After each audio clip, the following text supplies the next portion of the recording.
इसी मंच से किया जाएगा, क्योंकि यह जिस प्रकार से जनसैलाब चंदन सिंह फाउंडेशन के प्रमुख चंदन सिंह के आभार में दिखाया जा रहा है, निश्चित रूप से आज चकाई की तकदीर बदलने वाली है।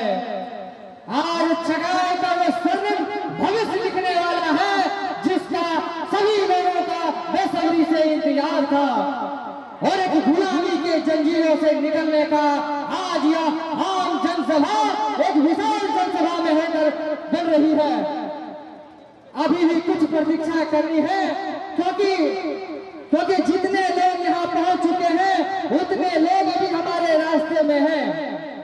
आपको जानकर ये आश्चर्य होगा कि अभी भी जितने लोग यहाँ हैं उतने लोग रास्ते में हैं, कुछ ही समय में यहाँ पहुंचने वाले हैं।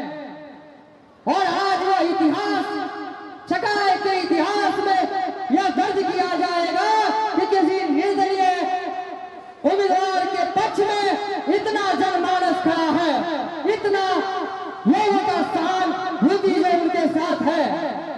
क्यों है इतना सहानुभूति, क्यों है, इस बात पर भी गौर करने की आवश्यकता है।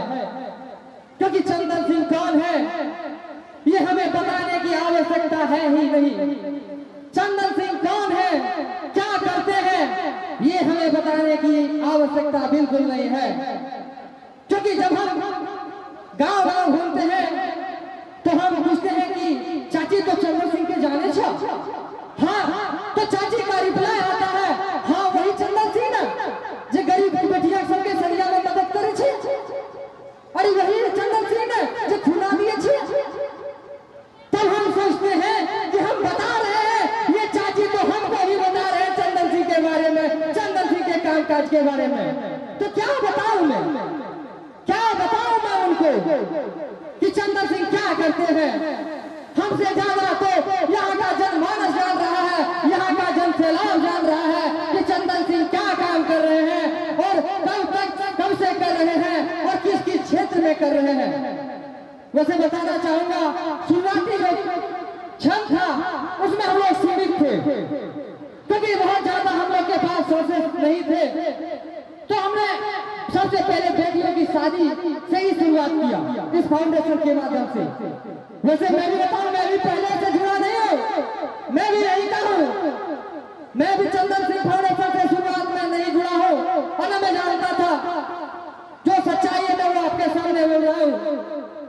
लेकिन जिस प्रकार से कार्य क्षेत्र में कर रहे थे कि हमारे पड़ोसी को, हमारे गांव वाले को कुछ भी हो मदद करने के लिए पहुंच जा रहे हैं। ऐसा कौन करता है, ऐसा कौन सोचता है? क्योंकि सबको तो सोचनी है अपनी पुष्टि सुधारने की, सबको तो सोचनी है अपने पुरखों के विरासत को ले जाने की। तो क्या हम सब भी उन्हीं के पीछे चलते रहेंगे? अब वो समय नहीं रहा, अब वो समय नहीं रहा, क्योंकि हमारे चकाई के पास ऐसा विकल्प ही नहीं था, कोई बोलने वाला ही नहीं था। जाए तो जाएगा, जाए तो जाएगा, करे तो करे क्या, कहाँ जाए, किसको बोले? क्योंकि अगर मैं बोलूंगा तो फलाना से तुरंत फोन आ जाएगा कि तुम बहुत बोल रहा है, बहुत बोल रहा है। अरे मैं हूँगा, अगर हाँ तो मेरे पंखों को काटो, मैं उड़ता रहूंगा जब तक मेरे शरीर में जान है। मैं उड़ता रहूंगा, मैं चकाई के हित के लिए, मैं सेना के हित के लिए बात करता रहूंगा। क्योंकि अब तक तो हमने देखा है अंग्रेजी की हुकूमत भी इतनी कठोर नहीं थी जितनी आज की तानाशाही सरकार के इस शासन में हमारे चकाई में देखी जा रही है। किस परिवेश की ओर हम जा रहे हैं, किसके साथ हम आगे बढ़ रहे हैं, यह बहुत सोचनीय बात है। क्योंकि जिस भारत में, जिस आजाद भारत में, जिस सबसे बड़े विश्व के सबसे बड़े लोकतंत्र में हमें आजादी का वो अमृत चीज प्राप्त हुआ, उस देश में बाबा साहेब अम्बेडकर जैसे महान ज्ञानी ने इस देश को चलाने के लिए भारत का संविधान का निर्माण किया, क्योंकि सबको समान अधिकार मिले। और उसी देश में हम बोल नहीं खतरनाक है, ये अंग्रेजी हुकूमत से भी ज्यादा खतरनाक है, याद रखें। सभी लोग कुर्सी धीरे धीरे आ रहा है तो आप आराम से बैठेंगे।